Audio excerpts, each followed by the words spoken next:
tolerate it because it's absolutely contradictory, and I can point out the areas where it's contradictory. And I'm really glad that you gave me the opportunity to go into it a little bit in this particular interview. Oh, absolutely, absolutely. That's one thing that I want to clear up too is a lot of the inconsistencies because I see them all over the place, and I want to get to the truth. And I know we won't be able to even scratch the surface, but we do have unlimited time, so feel free to take as much time as you'd like. One thing that really stuck out though is that over 120 years ago, she was calling out the Catholic Church and all the evils there, and we're starting to see it all come out now. I mean, the Vatican is crumbling, in my opinion, with all these scandals and this child sex and the way the Pope is just defending everybody. So, I mean, and that's just the surface of the corruption of the Vatican. Uh, I What's was just going? going to say that. You took the words right out of my mouth. I was just going to say that is only the tip of the iceberg. It's what people can see in front of their face, though. So at least they can see that something's wrong. But oh yeah, it goes way, way deeper than that.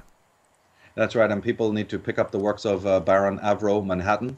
People can get into the work of Father Alberto, Malachi Martin. Uh, Other names will come to me who have gone into greater depth to show what kind of an institution this is. But people can find these references in my work and on the websites to these books. There's many, many books on the Jesuit order. Certainly, I'd recommend the work of Eric John Phelps, you see, and others will come to mind. But I can certainly even be contacted for lists of this work. But I would certainly put at the top of the list is Baron Avro Manhattan. His works can now be found, at least most of them, on Amazon and other places. Let me ask you this. A lot of people say that she's the mother of the New Age movement. Is that an inaccurate statement? Oh yeah, I think it is. I think it is because first of all, what the New Age movement became. You see, the most important thing to always bear in mind when you're talking about Blavatsky that will solve a lot of problems, it's sort of like a rule of thumb with her, and that is that she had no time for politics. So anyone who points to a movement that is in any way geared politically, which as a matter of fact the New Age movement is, because the people like Barbara Marx Hubbard and various other sort of leading alumni within the New Age movement were, in fact, people very close to the corridors of power. Annie Besant was the same. She was a Fabian. And these are people who are very, very locked in to not only the royal families, but many institutions like the London School of Economics and many other think tank type organizations. And they had a political orientation. And when I say political, I'm also talking royal, because the Theosophical Society later on started to very much lean towards. One of the reasons why I think it was hijacked is because they wanted the nobility to become involved. Nobility have always been interested in Masonry and quasi-Masonic orders. We know this.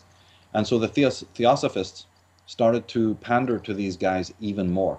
There was a certain amount of it when Blavatsky was alive, but it wasn't anything like what happened after the period. It's one of the reasons why Krishnamurti also decided to break away from the entire Theosophical edifice. His reasons were primarily philosophical, but he also loathed the fact that it was just knee-deep in all sorts of, dukes and princes and all sorts of royalty who were, spurious in his eyes.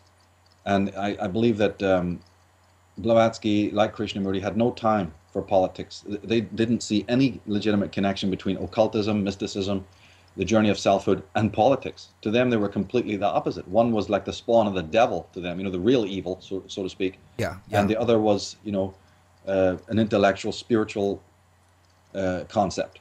But this changed. And people, again, it's so close to us, we wouldn't notice. Because when we hear that, there was famous theosophists like Bulwer Lytton, and oh my goodness, we have George Bernard Shaw, and even the Bertrand Russell types, we immediately blame that on Blavatsky. But hang on a minute, each of those people had very deep ties to British royalty. Now, I don't remember any case of Queen Victoria, of Blavatsky, going up there and being invited to Buckingham Palace. I don't remember her being invited to any such org or shaking the hands of any dignitaries or royal figures of that level or hobnobbing with them. She was a hermit. She was practically poverty-stricken, which accounts for one of the reasons why her books weren't sourced, amongst other things, and so forth and so on. And in fact, coming to Bulwer Lytton, because of many, many people in their books that you'll read will always link her, not just with Giuseppe Mazzini, as we said, but with this character Bulwer Lytton, who was a famous author, who was an extremely high-level Freemason, and his son, in fact, was the Viceroy and Governor General of India in the 19th century, right? Very elite people working directly under Queen Victoria and these Habsburgs and Saxe-Coburg-Gothas. And it was actually under Bulwer Lytton's, no, sorry, his son, under that governorship, that the Lytton family produced opium in massive quantities. They were agents of the British, what you call it, the East India Company, you see. Mm-hmm. And these are some of the most, in my opinion, the most demonic people. These are people who then later on went to set up the Russell Trust, the Virginia companies, you see, the Skull and Bones societies, all of these groups and organizations. And then what do you find? That the very people who are busy critiquing Madame Blavatsky don't even know about these other names or mention them only in passing. What about your Coit Gilmans? What about your Tafts? What about, these Albrights and Harrimans? What about the people who are going around creating mass murder on this planet, who are filthy rich? Like these Livingstones and Guggenheims and whoever. The list is endless, right, of the people that you can actually put the finger on, like these Bulwer Lyttons and so many other organizations. Or even if you want to fast forward up to the sort of Nazi era or pre-Nazi era, you don't have enough people to critique. The people who don't even know about the von Thissens, and the people who don't know anything about Helmut Schlacht, or that Paul Warburg, funded Hitler, or that Prescott Bush.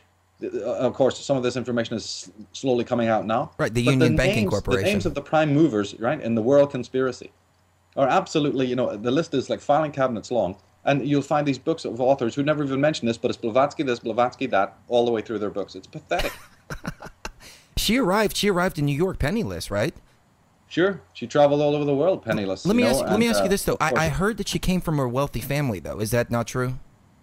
They were somewhat wealthy in the sense that they were, I think it was on the mother's side, I'm not quite sure, was connected to the elite, the nobility within Russia.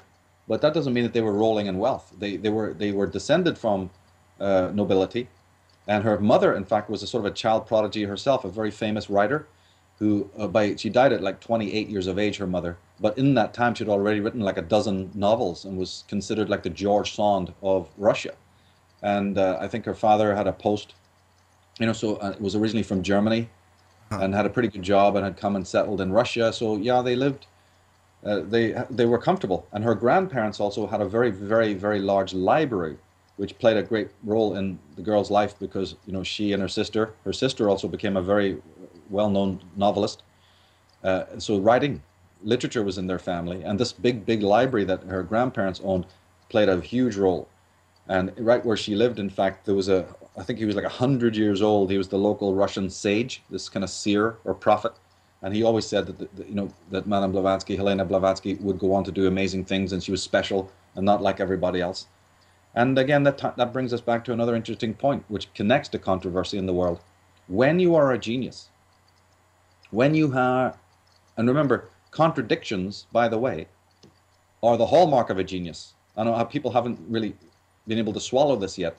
They point to these contradictions in a person's personality, like a Van Gogh or a Wilhelm Reich, you see, and all of these kinds of things, these people, and go, oh, it's so contradictory. Yeah, but it sounds strange to say it, but contradictions are actually very much the hallmark of a genius type who's living, who's working in their mind, who's developing. And yeah, yesterday's person that they were may not be the same as the guy you meet one day later.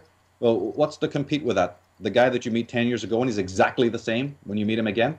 So, okay, contradictions may not be pleasant on paper, but those are actually the hallmark of a person who's constantly growing, constantly developing. I totally agree with that. It's what I tell people. If you're not constantly evolving and changing your views because of new information coming in, you're doing something wrong. Right.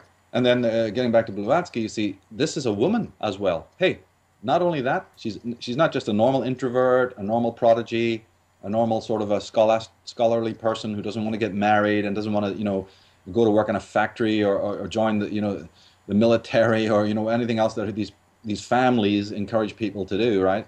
In fact, she had to live on a military barracks after the mother died. So she was her father. They lived in the custody of a military barracks for a long period of time, and she was shunted about from here to there. But of course, what happens in a girl's life in the Victorian age? The very first thing you know is that they're being married off to some guy 30 years older than them or what have you, and